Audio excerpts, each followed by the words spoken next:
you so much for being a guest on our podcast. And what I wanted to do is I wanted to start this episode a little bit differently and give you an opportunity to introduce yourself and some of the things that you're doing and a vision for you moving forward. Okay, great. Well, my name is Carolyn Bennett Sullivan, and I have wrote a book called "Get the F Out: Liberating Fear and Letting Love In." And basically, what I have been doing with that, I started off doing some one-on-one coaching, and now I'm segueing into doing more work with groups, workshops. I have a couple of courses that I'm going to be launching and moving more into working with organizations and businesses to help them with the whole process of change Mm, because change is constant in our lives, and change at work in particular is often out of our control. Often mm-hmm. in an employee setting, we get dictated what the changes are going to be instead of us initiating the change. And that can really cause not only a lot of stress, but it can also cause a lot of fear and mistrust among coworkers towards management. Mm-hmm. And what I've also found, Oleg, is it brings up all that stuff. Whatever those emotions are or old thought patterns or old beliefs that are false that we haven't worked through, all of that starts coming up, right? And it can Mm-hmm. come up as confusion or self-doubt. Yep. It, you know, we, so the inner critic, or the monkey chatter, as I call it. So that's really how my work is beginning to shift. Um, and part of that is I am starting a business with my significant other and partner next spring, and I'll be integrating my work with his business, which is a very fun golf game. Mm-hmm. So, I remember. yeah, so we're going to be doing things like team building, and then I'll be offering workshops, uh, like speaking, uh, full day retreats, management level or executive level retreats, all on this topic of um, really overcoming the fear of change, because that's really where I believe a lot of our fear stems from. Mm-hmm. It's the fear of the unknown. Mm-hmm. And a lot of times when we're going through change, we don't know what that end result is going to be. We Mm-hmm. have an idea of what we'd like it to be, um, yet so often we allow that fear to consume us instead of us taking charge of our own thoughts and our own consciousness and really directing how we want to feel, Mm-hmm. Was and how we want to move forward. was there a moment in your life that this all made sense as far as, okay, you might have realized that I don't have to be afraid of X, Y, and Z anymore? Is there a story that comes to mind where it was kind of could be described as an aha moment when it comes to facing fear? And then, if so, what did you end up doing in that moment that has helped you become who you are today? Hmm. Uh, yeah, absolutely. And the thing that's really kind of ironic and funny about it is that aha moment came after I wrote my book. Mm. So, Funny how things work out sometimes. yeah, yeah. So I had written the book, and right around the time, or a few months before I launched the book, I had been dating someone, and the feelings were not mutual. And this was someone that I really loved, and you know, he liked me and cared about me, but the feelings weren't mutual. And he started dating somebody else, and I was having a really hard time with it. And I went through a really dark period right after I launched the book.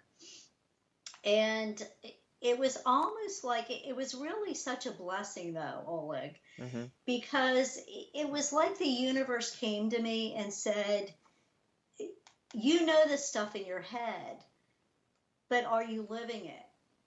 Is Mm. it, is it coming from your heart? Can you walk your talk? You know?" And truthfully, I couldn't walk my talk. I could walk it some of the time. And personally, I think it's a lifelong process. It's we as humans, we're never not going to experience emotions or feelings of fear like anxiety or anger or, you know, maybe occasionally depression, um, because those are normal human emotions, right? Mm-hmm. But in that moment, when I was going through that time, I realized I was expecting my happiness to come from other people. And even though I had been doing, personal development work for years, I still had this core belief that I wasn't valuable unless I was proving something, you Mm. know, or unless I was um, being validated By by someone else. someone else as being valuable. Mm-hmm. When did that change? And the other question I have is, how did you end up breaking away from some of these expectations that you've created for yourself, as far as, am I worthy to other people? Am I good enough? And the reason why I ask that is because I've noticed that, especially in today's world, there are a lot of people that struggle with things like that. And I ultimately believe that a lot of the judgment and disappointment and blame and all those different factors come from the fact that you have set a set of expectations for yourself, and not necessarily to hold yourself accountable for it, but more so to please someone else. Oh, absolutely. I agree. So for me, it was a process. It wasn't like I had the awareness and then, oh, a light bulb went off and I didn't feel that way again. I mean, that would have been nice, but that's not really how our Life journey works. works, Mm-hmm. right? So I I started doing,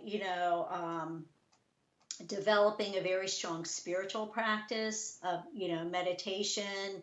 I went to a spiritual center where I felt very supported and loved.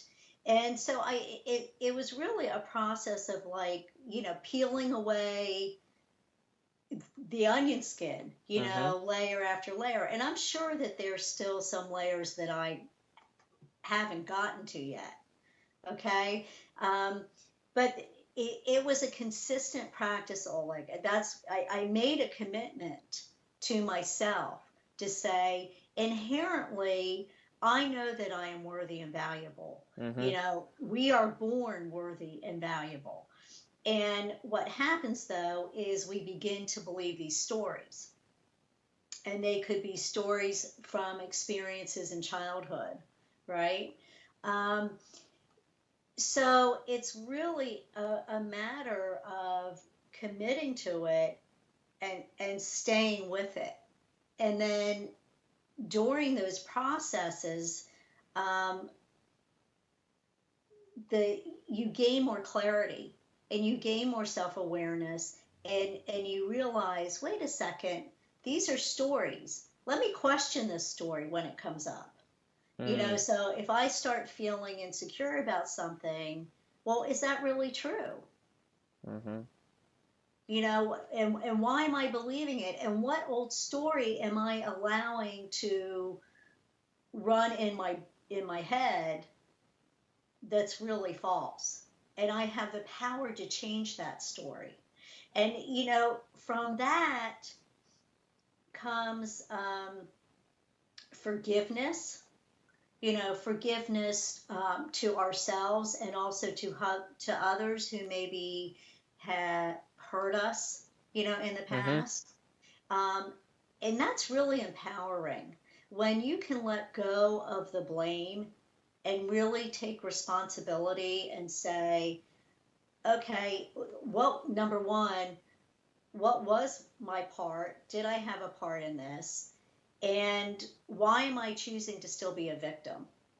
Because I don't have to be. I have other choices to make. And what did I learn from this experience? How has this experience helped me on my journey? How has it helped me to become stronger, wiser, better at what I'm doing now? So, there's always an opportunity. Yep. Within every adversity, and that I'm a big believer of that. Is I believe that adversity and those challenging moments are always given to us for a reason. And as long as we approach it from the perspective of being open-minded, then you are absolutely right. There's always an opportunity within a challenge. It's all about, I think, finding ways to a persevere through that challenge, but then also learn from it. Absolutely, absolutely. And not the other thing I want to add is not allow yourself to feel a lot of guilt and shame about it, because sometimes some of the challenges that we experience are self-created, right? Hmm. Almost always. It's self-sabotaging behavior, right? And so often we get caught up in beating ourselves up, and changing your perspective from, oh, I'm such a horrible person, that was so stupid, I made this mistake, look what I've done, to, you know what, when I made that decision or when I made that choice, it it was the best choice in that moment. Hmm. With the information that you had available. With that, Absolutely. yep, exactly. And you know what? I'm not perfect, uh, and I'm gonna make mistakes. So what can I do from this place where I am now to create the best possible outcome? Hmm.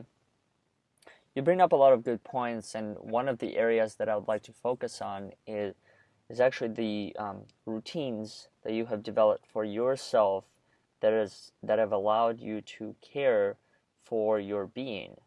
Is there Hmm. anything that you do in particular on a daily basis or month to month that you have found valuable and that has given you that acceptance and ability to forgive and really just care for yourself? Hmm. Yes, absolutely.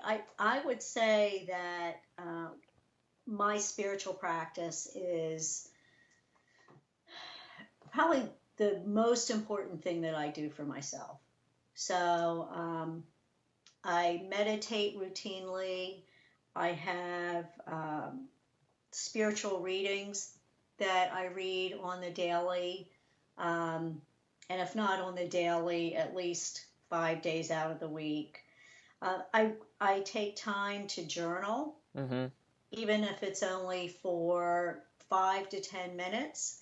And a lot of that journaling is focused on gratitude. Mm-hmm. So that's really important for me because it's so easy to forget, you're on your day to day, how much good is already present Mm. in our lives. It's easy to get in that negative spiral of, oh, this didn't work out for me, or oh, I've got to deal with this, to really focus on, you know what?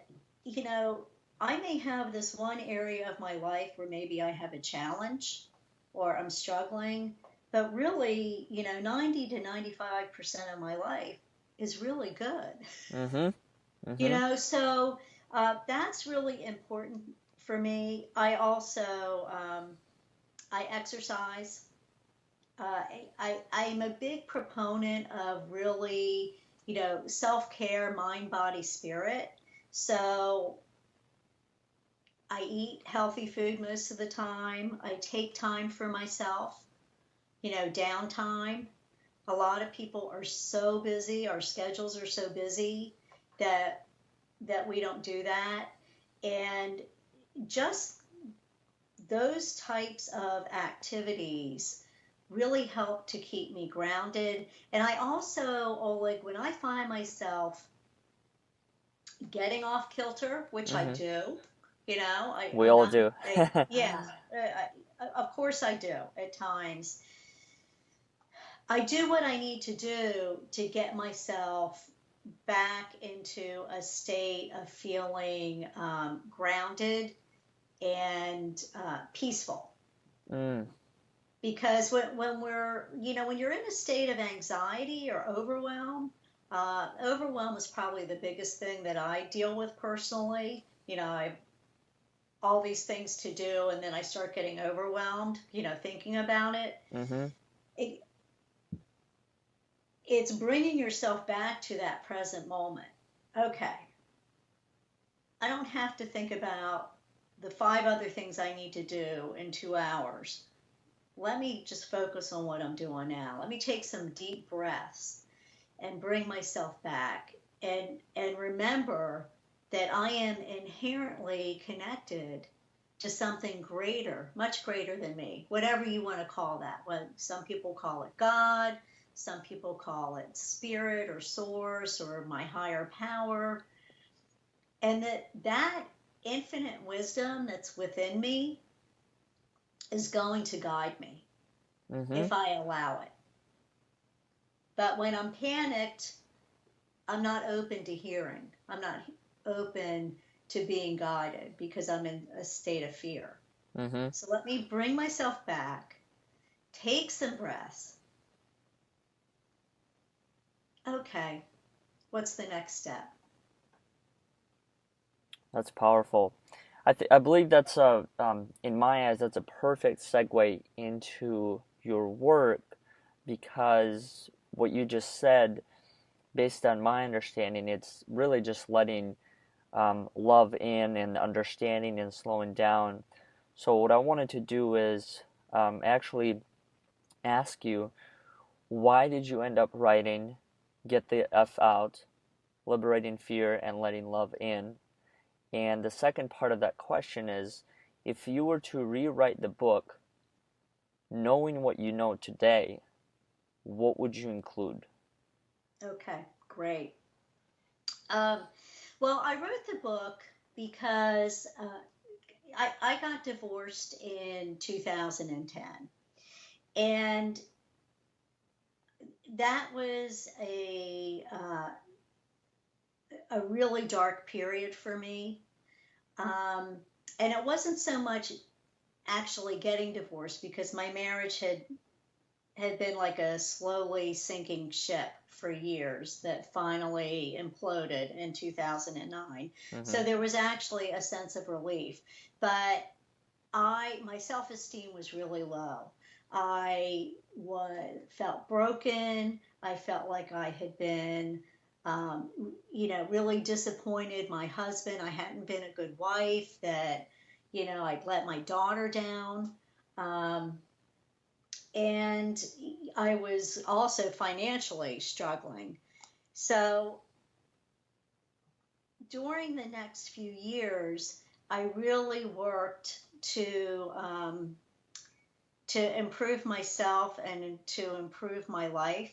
Mm-hmm. And as I started coming through that, um, the idea of the book came to me. And through some of the classes I was in and some of the people I knew, they said, you really ought to share your story.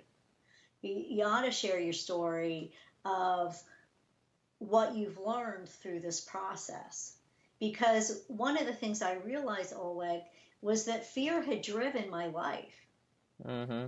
Even though I had had a successful career in pharmaceutical sales, and I'd been successful in other areas of my life, and to meet me, you would never think that I was struggling, right? Because Mm-hmm. I'm optimistic and outgoing.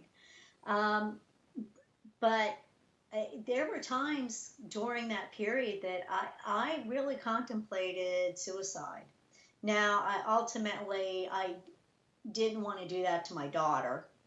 So I said, well, there's got to be another way out of this, right? Mm-hmm. um, but that's where the book came from. It came from me going through a really dark period and coming to the awareness that so much of my life had been driven by fear.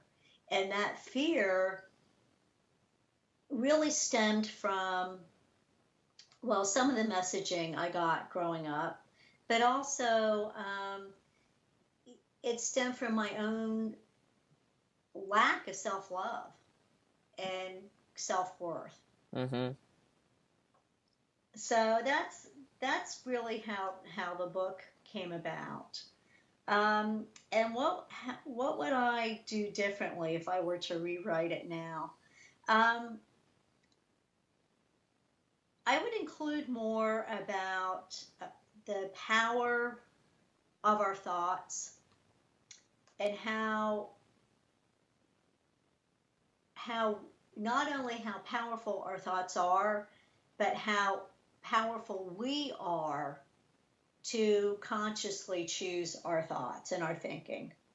I would add more about the importance of daily practices like meditation, self care, and the other thing that I didn't really talk about in the book was the fear of success and the fear of failure. I do have the second chapter of the book is the 7 phases of fear, and I talk about different kinds of fear. Mm-hmm.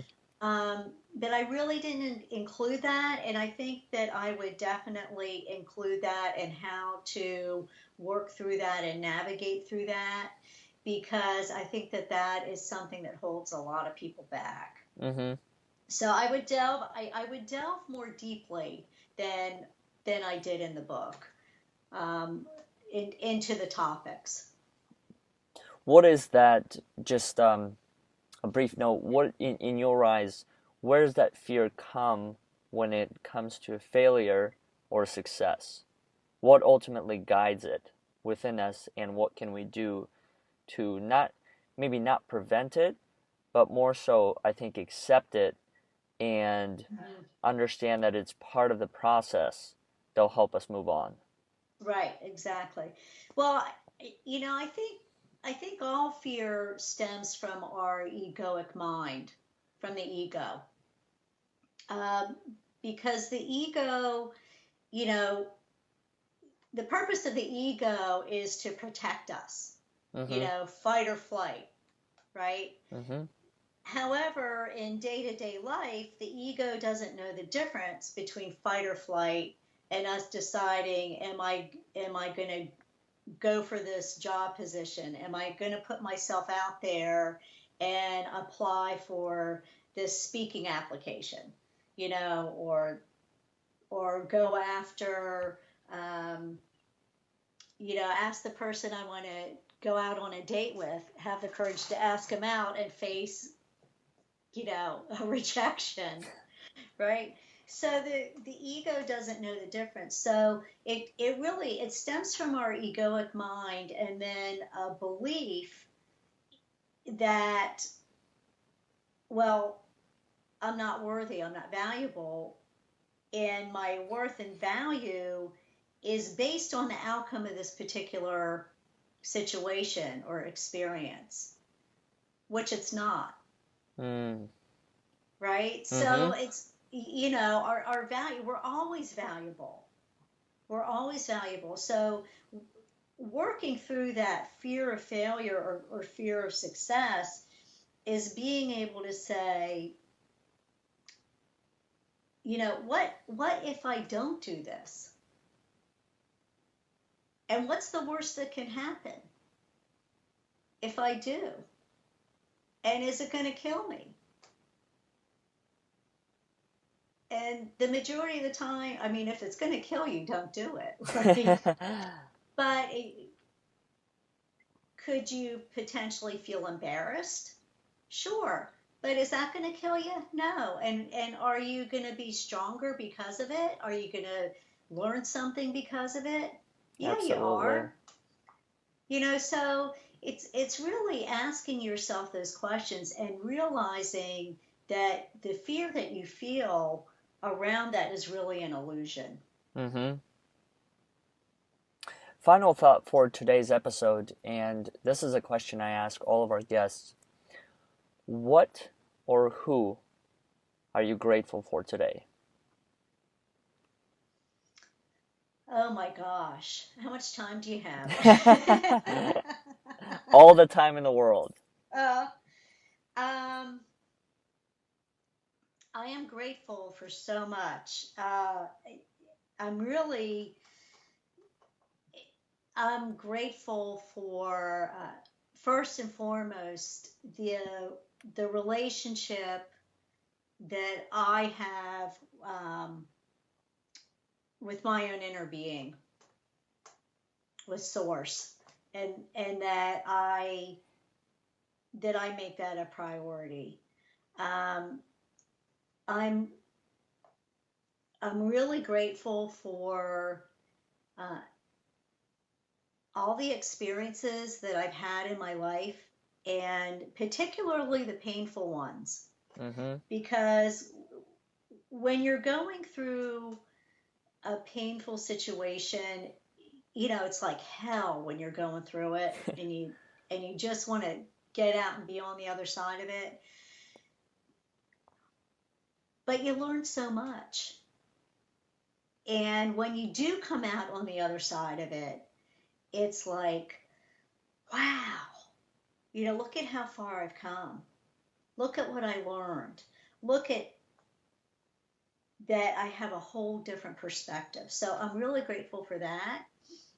And, of course, I'm grateful for, um, my daughter. I'm grateful for my parents, who are both deceased now, but they were really wonderful role models, and very loving. And just for simple things every day. Mm-hmm. I'm grateful. Every day I wake up and think of things that I'm grateful for in the morning, even before I get out of bed. It could be, oh, I slept great last night, or my cat is laying next to me and purring. They're very simple, but and yet those are the things that make me feel happy. You know. That's awesome. Yeah, that's one of the things I've learned is not even sometimes, at all times, it's the simple things. Mhm. It really is about that, and I think oftentimes we try and complicate a lot of the things in life and make situations into something that they're really not, which ultimately, as you said before, leads to stress, overwhelming, and all those thoughts and feelings that not necessarily shouldn't be there, because just like you said, within every adversity lies an opportunity. And so when we do experience some of those thoughts and feelings, it gives us a chance to A, reflect, and B, figure out ways to cope with that type of energy. Mhm. So I do believe it's important to have things like that in our life, but at the same time, it doesn't have to be the driving force behind everything. No, absolutely. It doesn't. And those, like I mentioned earlier, those thoughts and feelings are, um, normal human emotions. Mm-hmm. So it's sometimes people, especially when you're focusing on being positive, people start beating themselves up when they start feeling negative emotion. And really, when that negative emotion is coming up, it's because it's ready to be released. Yep. So I think that's important for people to understand that allow yourself to feel it. Don't dwell on it. Don't get consumed by it, right?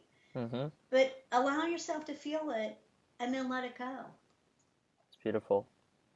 Well, Carolyn, thank you so much for being on our podcast and being such a terrific guest and sharing all of your knowledge and experience. It was certainly a pleasure on my end to have you as a guest, and I hope so it will be the same for a lot of our listeners. Thank you so much, Oleg. I just appreciate this opportunity so much, and I love the work that you're doing. And I just feel so blessed that we were able to connect.